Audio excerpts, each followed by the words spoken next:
उस रात जोरों की बारिश हो रही थी। चारों ओर सन्नाटा ही सन्नाटा था, क्योंकि हमने अपना घर जंगलों के बीचों बीच लिया था। मैं कंप्यूटर पर बैठ के मेघ भूतिया के वीडियोस देख रहा था, क्योंकि मुझे वह देखना बहुत पसंद है। इसीलिए मैं मेघ भूतिया की न्यू वीडियो पे काम करने लग रहा था। और मैं आज घर पे अकेला नहीं था, मेरे साथ में बुल्ली और सॉन भी थे। वो दोनों आपस में बातचीत कर रहे थे। सॉन कह रहा था, दोस्त तुमने बड़ी बेकार जगह घर लिया है। इस पे बुल्ली कहता है, बढ़िया तो है। तभी गेट की आवाज़ आती है। सॉन कहता है, रुको बुल्ली, मैं देख के आता हूँ कौन आया है भला इतनी रात को। और इसी के साथ सॉन गेट की तरफ आगे बढ़ता है। हालांकि उससे मिलने एक ऐसा मेहमान आता है जो गले मिलने की जगह गला पकड़ के उठा देता है। सॉन तड़पने लगता है। उसके गले से एक चू की आवाज़ भी नहीं निकल पा रही थी। जेसन ने उसका गला बहुत तेज़ी से दबा रखा था। वहीं दूसरी ओर मैंने अपना काम बंद करके बुल्ली से बात की। काफ़ी देर हो चुकी है बुल्ली, और अभी तक सॉन वापस नहीं आया है। आखिर ऐसा कौन आ गया था जिसे मिलने के लिए वो इतना उतावला हो गया कि घर ही छोड़ के चला गया। इस पे बुल्ली कहता है कि हो सकता है सॉन किडनैप हो गया है, क्योंकि उसकी हाइट कम है और किडनैपर को लगा होगा कि वो कोई बच्चा है। लेकिन अभी किडनैपर काफ़ी दूर नहीं गया होगा, हमें यहीं कहीं जाके ढूंढना चाहिए। और ये कह के मैं और बुल्ली दोनों आगे निकल जाते हैं। सबसे पहले हम लोग घर के बाहर जाते हैं। हम लोग आसपास देख रहे होते हैं। पहले तो हमें लगता है कि हो सकता है सॉन हम लोग के साथ कोई मजाक कर रहा हो सकता है वो छुपन छुपाई खेल रहा हो। और अगर आज ऐसा सही में है तो सॉन की मम्मी से शिकायत कर दूंगा मैं।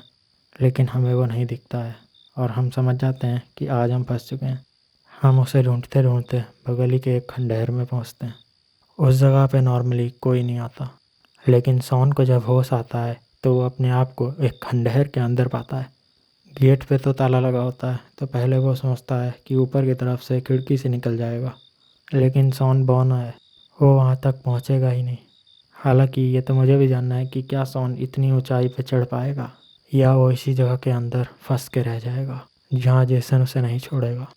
मैं और बुल्ली खंडहर के अंदर बढ़ते हैं। हमें वहाँ कई अजीब चीज़ें दिखाई देती हैं, जैसे एक कुल्हाड़ी जो कि बिल्कुल नई जैसी लग रही थी देखने में, और एक बिल्कुल ब्रांड न्यू साइकिल। आखिर इस खंडहर में ये सब कर क्या रहा था? मैं ये सब समझने की काफ़ी कोशिश करता हूँ। हो सकता है किडनैपर ने इस साइकिल की मदद से किडनैप किया हो सॉन को, लेकिन सॉन एक भारी भरकम आदमी है। उसे उठाने के लिए किडनैपर को भी काफ़ी ताकतवर होना पड़ेगा। बुल्ली जाकर के गेट खड़बड़ाने लगता है, लेकिन गेट पर ताला लगा होता है।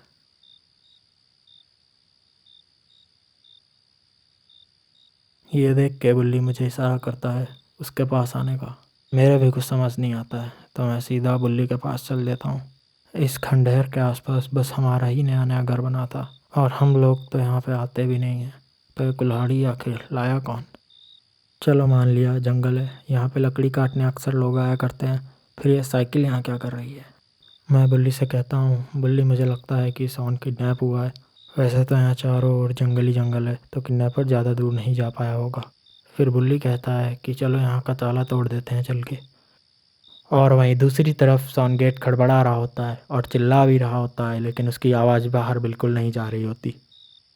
वो मन ही मन सोचने लगता है कि क्या आज वो यहाँ से बाहर भी जा पाएगा, या जेसन आके आज उसका काम तमाम कर देगा। खिड़की से तो जाने लायक उसकी औकात है नहीं। वो इतना सब सोच ही रहा होता है कि अचानक से उसका दम घुटने लगता है। वो पीछे बढ़ता है और अपना गला पकड़ लेता है और सीधा नीचे गिर जाता है। लगता है सौरभ बेहोश हो चुका है। अगर अभी गुल्ली और बुल्ली कुछ नहीं कर पाए तो जेसन आके अब सीधा इसे मार ही डालेगा। बुल्ली के कहने पर मैं आगे बढ़ता हूँ और वही कुल्हाड़ी उठा लेता हूँ जाके। हम लोग इस कुल्हाड़ी की मदद से गेट तोड़ के अंदर बढ़ने लगते हैं। पहले तो हमें लगता है कि सॉन यहाँ भी सो गया है, लेकिन फिर हमें पता चलता है कि यहाँ पे तो दम घुट रहा होगा उसका, तभी शायद वो बेहोश हो गया है। तो बुल्ली सॉन को उठा लेता है। अब हम सीधा डॉक्टर के पास जाएंगे। हो सकता है सॉन की हालत ठीक नहीं हो। हम सॉन को स्कूटी में बैठाते हैं। फिर मुझे बुल्ली कहता है कि चलो स्कूटी की चाबी ले आते हैं गुल्ली, और चल के लाइटें भी बंद कराते हैं घर की, वरना बिजली का बिल बढ़ जाएगा। ऐसा कह के हम दोनों सीधा घर की ओर बढ़ जाते हैं। हम दोनों ही घर की ओर बढ़ जाते हैं सॉन को वहाँ अकेला छोड़ करके। और यही हमारी सबसे बड़ी गलती थी, क्योंकि उतनी ही देर में जेसन वहाँ आ जाता है।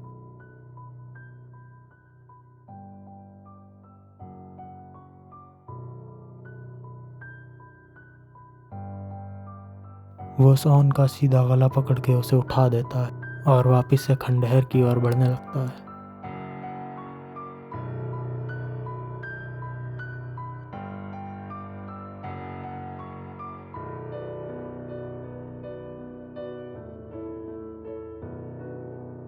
हम लोग घर से चाबी लेके बाहर आते हैं और देखते हैं कि सॉन वहाँ नहीं है। हम लोग फिर से आसपास देखते हैं। शुरू में मुझे लगता है कि सॉन जाग गया है और वो आसपास कहीं घूमने गया होगा या हमें ही ढूंढ रहा होगा। लेकिन फिर मैं बुल्ली से कहता हूँ कि बुल्ली, तुम्हें क्या लगता है आखिर सॉन कहाँ गया होगा, या कहीं वो फिर से तो नहीं किडनैप हो गया। बुल्ली कहता है कि हमें अब बाबा के पास जाना चाहिए और हम दोनों स्कूटर पर बैठ जाते हैं। मैं स्कूटी में चाबी लगाता हूँ और शुरू करता हूँ। लेकिन शुरू करने से पहले मैं बुल्ली से पूछता हूँ कि अब बाबा कहाँ चले गए होंगे, क्या वो अभी भी उन्हीं पहाड़ियों में रहते हैं। बुल्ली मुझे कहता है कि हाँ, वो अभी भी वहीं रहते हैं, हमें सीधा उन्हीं पहाड़ियों की तरफ जाना चाहिए। अब बाबा ही हैं जो हमारी हेल्प कर सकते हैं इस मामले में। और बुल्ली की ये बात सुन के अब मैं सीधा बाबा के पास जा रहा हूँ, उन्हीं वीरान पहाड़ियों पे जहाँ पे वो रहते हैं।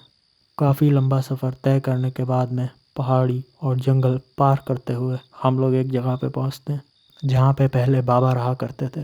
वैसे तो उनके अड्डे बदला करते हैं, पर ये वाला अड्डा परमानेंट है। मैं स्कूटी सीधा बाबा के घर की ओर मोड़ता हूँ और उन्हीं के घर के बाहर जाके सीधा खड़ी करता हूँ। हम दोनों उतर के उनके चमचे के पास जाते हैं। हो सकता है बाबा आज उसे बाहर खड़ा करके खुद अंदर बैठे हों। बुल्ली चमचे से पूछता है कि क्या बाबा अंदर हैं, हमें उनकी ज़रूरत है, हमें उनसे मिलवाओ। उनका चमचा कहता है कि नहीं, बाबा आज यहाँ नहीं है, वो तपस्या के लिए पहाड़ियों के ऊपर बहुत दूर गए हैं, तुम लोगों को वहीं जाना पड़ेगा। मैं उसकी ये बात सुन के कहता हूँ कि तुम हमारी स्कूटी का यहाँ ध्यान रखोगे, हम लोग जा रहे हैं बाबा को ढूंढने। और इतना कह के हम लोग जंगल और पहाड़ों के बीच निकल जाते हैं बाबा को ढूंढने, क्योंकि उस किडनैपर के पास कुछ मायावी शक्ति है जिसकी वजह से वो हमें दिखाई ही नहीं देता है। हम जंगलों में काफ़ी देर तक आगे बढ़ते रहते हैं। वहाँ कई अजीब तरीके के पेड़ पौधे और पत्थर होते हैं। वहाँ ऐसी ऐसी चीज़ें होती हैं जो हमने आज तक कभी नहीं देखी थी, कुछ तो बहुत ही मायावी थी। लेकिन सबसे बड़ा चैलेंज था अब आगे आने वाली पहाड़ियों पर चढ़ना। हम इतनी ऊंची पहाड़ियों पर बिना किसी शक्ति के नहीं चढ़ सकते। और वहीं दूसरी ओर जेसन गेम ओवर करने वाला है आज सॉन का। लगता है वो किसी चीज़ का इंतज़ार कर रहा है, लगता है वो कोई बलि देना चाह रहा है, क्योंकि आज अमावस्या की रात भी है। हमें किसी भी हाल में जेसन को रोकना होगा। उसके सॉन की बलि देने से पहले हमें बाबा को ढूंढना होगा।